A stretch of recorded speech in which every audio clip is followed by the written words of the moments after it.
विद्यार्थियों नमस्कार। मैं अनिल कुमार यादव, सहायक आचार्य राजनीति विज्ञान, राजकीय कन्या महाविद्यालय बहरोड।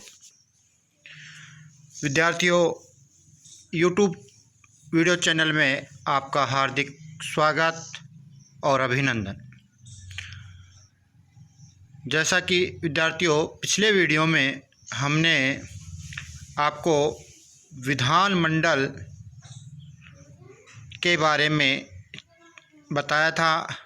विधानमंडल के अंतर्गत जहां द्विसदनीय विधानमंडल है उन राज्यों के बारे में बताया था, और जहां पर एक सदनीय विधानमंडल है उन राज्यों के बारे में बताया था। सामान्यतः मैंने बताया था कि वर्तमान में केवल 6 राज्यों में ही द्विसदनीय विधानमंडल है, जबकि बाकी सभी राज्यों में एक सदनीय विधानमंडल है।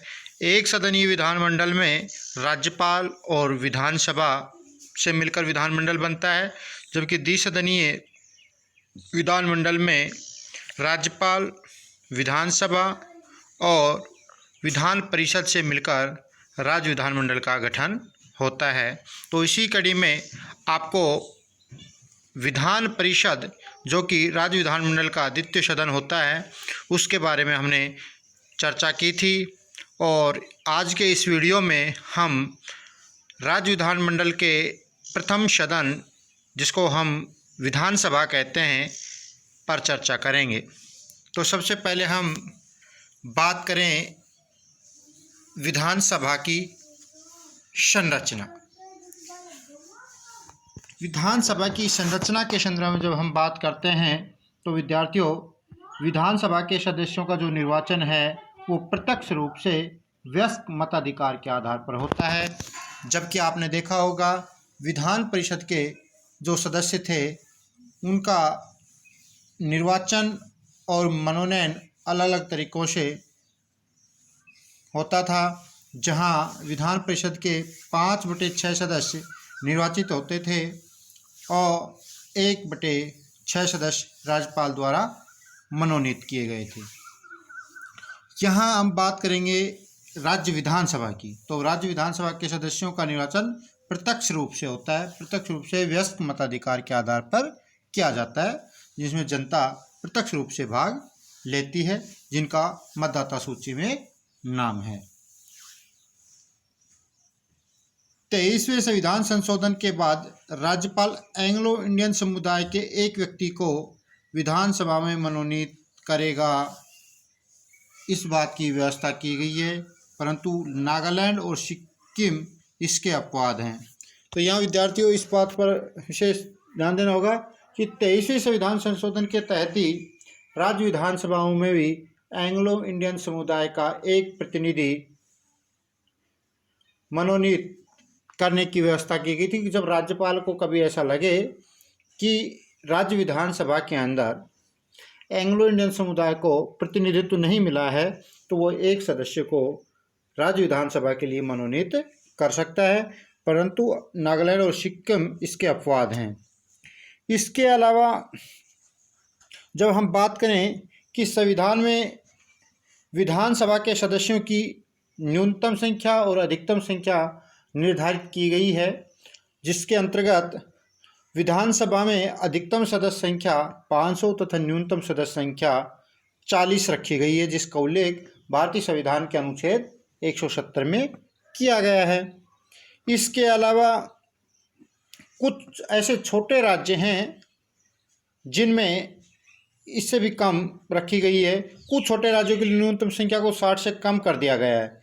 जैसे हम देखें अरुणाचल प्रदेश है, मिजोरम है, गोवा है, इनकी विधानसभा सदस्यों की संख्या 40 है, जबकि न्यूनतम बता रहे थे संविधान में कोई 60 से कम नहीं होनी चाहिए, लेकिन ये अपवाद के रूप में एक तरीके से।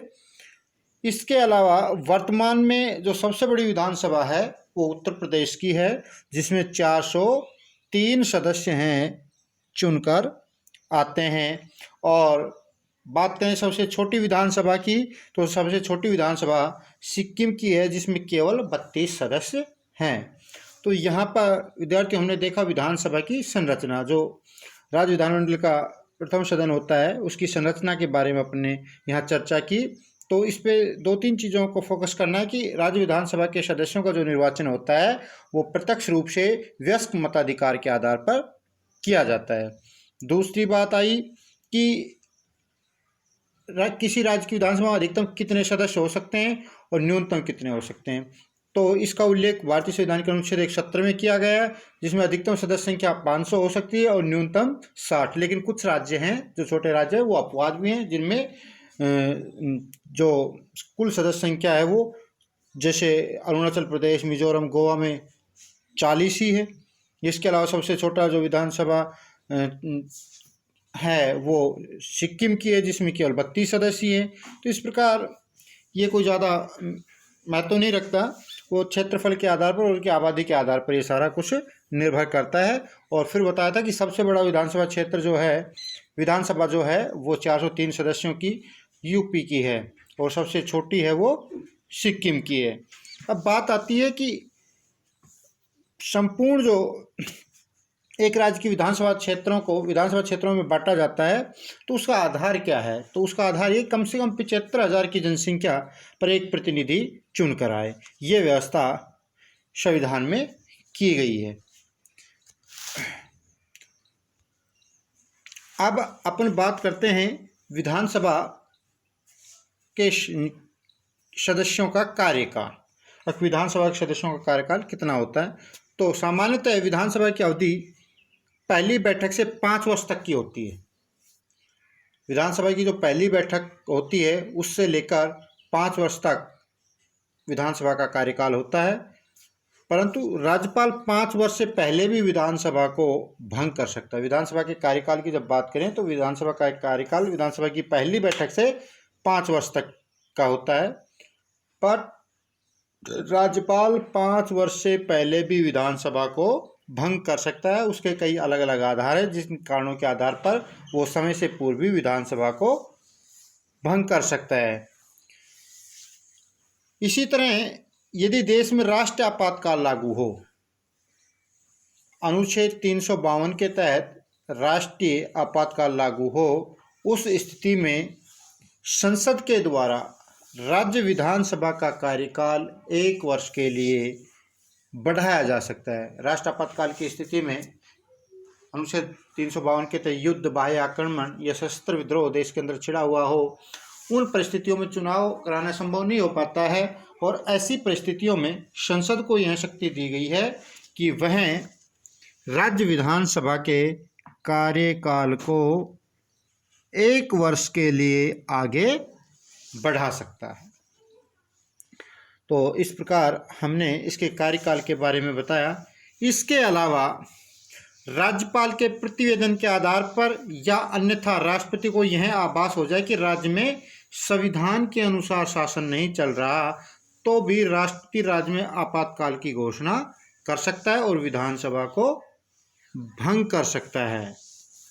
तो इन परिस्थितियों में आपको बताया कि जब ऐसी परिस्थितियां हो, या तो राज्यपाल के प्रतिवेदन के आधार पर या राष्ट्रपति को स्वयं आभास ये हो जाए कि जो राज्य का जो शासन है संविधान के अनुसार नहीं चल रहा, तो वहाँ पर राष्ट्रपति राज्य में आपातकाल की घोषणा कर सकता है और राष्ट्रपति शासन लागू कर सकता है। तो ये निश्चित नहीं कि 5 वर्ष ही चले फिक्स।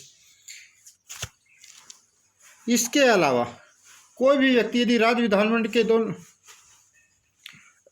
दोनों स्थितियों में अगर इस तरह की बातें आती है तो उसकी अवधि में बता दें कि सामान्यतः जो उसकी अवधि है वो 5 वर्ष की होती है। राज्यपाल 5 वर्ष से पूर्व भी विधानसभा को भंग कर सकता है और यदि राष्ट्र आपात लागू हो तो संसद विधानसभा के कार्यकाल को 1 वर्ष के लिए आगे बढ़ा सकती है। अब बात करते हैं विधानमंडल के सदस्यों की योग्यताएं। अब विधानमंडल के अंतर्गत जहाँ द्विसदनीय विधानमंडल है तो वहाँ विधानसभा और विधान परिषद होते हैं। तो यहाँ बात कर रहे हैं विधानसभा सदस्यों के कार्यकाल की। तो सामान्यतः भारतीय संविधान के अनुच्छेद 173 के अंतर्गत विधानसभा सदस्यों की योग्यता के बारे में बताया गया है। सबसे पहली योग्यता कि वह भारत का नागरिक होना चाहिए और दूसरी बात है कि वह 25 वर्ष की आयु पूर्ण कर चुका हो। अगली बात करें, संसद द्वारा बनाई गई किसी विधि के अधीन निर्धारित शर्तों को पूर्ण करता हो। संसद के द्वारा कोई अलग से नियम जो बना रखे हैं तो उनको पूरा करता हो तो वह विधानसभा का चुनाव लड़ सकता है। इनके अलावा विधानसभा के लिए तो न्यूनतम आयु 25 वर्ष है, वहीं विधान परिषद के सदस्यों के लिए न्यूनतम आयु 30 वर्ष होती है। तो इस प्रकार हमने देखा विधानसभा सदस्यों की जो योग्यताओं में 3 बात प्रमुख है कि वह 25 भारत का नागरिक हो, उसकी आयु 25 वर्ष हो कम से कम, और संसद के द्वारा बनाई गई किसी विधि के अधीन निर्धारित शर्तों को पूर्ण करता हो, और निर्वाचन आयोग के द्वारा नियमित प्राधिकृत किसी व्यक्ति के समक्ष तीसरी अनुसूची में इस प्रयोजन के लिए दिए गए प्राप्त के अनुसार शपथ लेता है। तो ये 3-4 बिंदु हैं जो उसकी योग्यताओं को निर्धारित करते हैं। अब आगे जब हम बात करें विद्यार्थियों, वो है कि जनप्रतिनिधि नियम 1951 के तहत संसद ने कुछ अतिरिक्त योग्यताओं का निर्धारण किया है, जिसका हमने पूर्व में चर्चा की है। तो ये संसद के द्वारा बनाई गई जो विधि है या शर्तें हैं जो जनप्रतिनिधि अधिनियम 1951 में तय की गई है, तो उनको और देख लेते हैं। विधान परिषद में निर्वाचित होने वाला व्यक्ति विधानसभा का निर्वाचक होने की योग्यता रखता हो, यानी किसी को विधान परिषद के लिए निर्वाचन लड़ना है तो उसके लिए चुनाव लड़ना है तो उसके लिए विधानसभा का निर्वाचक होने की जो योग्यता होती है वो योग्यता उसमें होनी चाहिए। उसमें राज्यपाल द्वारा नामित होने के लिए संबंधित राज्य का निवासी भी होना चाहिए। मान लो विधान परिषद में कोई राज्यपाल के द्वारा मनोनीत होना चाहता है तो उस राज्य का निवासी होना चाहिए। इसके अलावा विधानसभा सदस्य बनने वाला व्यक्ति, कोई विधानसभा का जो चुनाव लड़ना चाहता है, वह व्यक्ति राज्य के निर्वाचन क्षेत्र में मतदाता भी होना चाहिए। तो मैं यहाँ दोनों चीज़ें बता रही कि इस जनप्रतिनिधि अधिनियम 1951 के तहत जो संसद ने अतिरिक्त व्यवस्थाएं दी गई कि विधान परिषद का चुनाव लड़ना चाहता है तो वो विधानसभा सदस्य की योग्यता रखता हो। दूसरा, उस राज्यपाल के द्वारा मनोनीत होना चाहता है विधान परिषद के लिए तो उस राज्य का निवासी होना चाहिए। मतलब राजस्थान, सॉरी बात करें हम उत्तर प्रदेश विधान परिषद में वो नियुक्त होना चाहता है तो उसके लिए उस राज्य का निवासी होना चाहिए। अब बात आती है विधानसभा सदस्य के लिए जो अतिरिक्त संसद के द्वारा शर्तें निर्धारित कर रखी है, वही विधानसभा सदस्य बनने वाला व्यक्ति संबंधित राज्य के निर्वाचन क्षेत्र में, जिस राज्य से वो निर्वाचित होना चाहता है, वहाँ के मतदाता होना उसके लिए अनिवार्य होता है। इसके यदि वह अनुसूचित जाति या जनजाति की सीट के लिए चुनाव लड़ता है तो उसे अनुसूचित जाति और जनजाति का होना चाहिए, परंतु अनुसूचित जाति और जनजाति का सदस्य उस सीट के लिए भी चुनाव लड़ सकता है जो सामान्य के लिए हो। तो SC/ST के लिए के जो व्यक्ति होते हैं वो जनरल की सीट पर भी चुनाव लड़ सकते हैं, लेकिन जनरल के जो लोग हैं वो SC/ST की सीट पर चुनाव नहीं लड़ सकते। तो ये जनप्रतिनिधित्व अधिनियम 1951 के तहत संसद ने कुछ अतिरिक्त योग्यताओं का निर्धारण विधानमंडल के सदस्यों के लिए किया है। अब बात करते हैं जनप्रतिनिधि अधिनियम 1951 के प्रावधान के अंतर्गत यदि कोई न्यायालय के द्वारा दोषी ठहराया जाएगा तो उसकी सदस्यता रद्द कर दी जाएगी, या निर्वाचन में भ्रष्ट आचरण का दोषी होने पर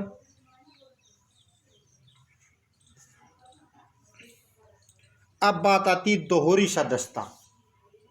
दोहरी सदस्यता का मतलब एक ही समय में कोई व्यक्ति दोनों सदनों में या एक से अधिक राज्यों की विधानसभा में निर्वाचित हो जाता है, तब उसके ऊपर क्या शर्तें लागू होगी। यदि कोई व्यक्ति राज्य विधानमंडल के दोनों सदनों का सदस्य बन जाता है तो एक सदन में पद धारण की तिथि से उसका स्थान खाली हो जाएगा। मान लो कोई व्यक्ति राज्य विधानसभा के लिए भी निर्वाचित हो जाता है और राज्य विधान परिषद के लिए, उस स्थिति में जिस किसी एक भी सदन की वो सदस्यता लेकर पद धारण करता है उसी दिन से उसकी सदस्यता दूसरे उससे हट जाती है, अर्थात उस सदन से उसकी सदस्यता रिक्त हो जाती है। तो यहाँ पर एक सदन में पद धारण की तिथि से उसका स्थान खाली हो जाएगा। दूसरे सदन से। यदि कोई व्यक्ति 2 या 2 से अधिक राज्य विधानमंडलों के लिए चुन लिया जाता है तो उसे 10 दिन के भीतर एक राज्य को छोड़कर शेष विधानमंडलों से अपना त्यागपत्र देना होगा।